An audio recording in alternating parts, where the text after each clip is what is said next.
cắt chú inkhawm cắt chú vui lệ khata tiệt là in ong anga ti dam na ong lovang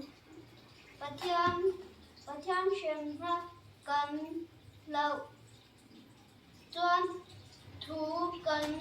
oi tu la ni amen na chung cha yang oi pa na chung cha yang Sunday school kan kala thei wang kan la na ko le le ku ta ko mo chu ta ko ni ko ban kala na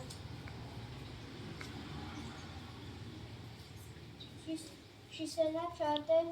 unke ka ban kala na in chatak te unke ka ban kala na ao te ke mate na ke ni long thong te ti da nong te so ku ta ni kan di le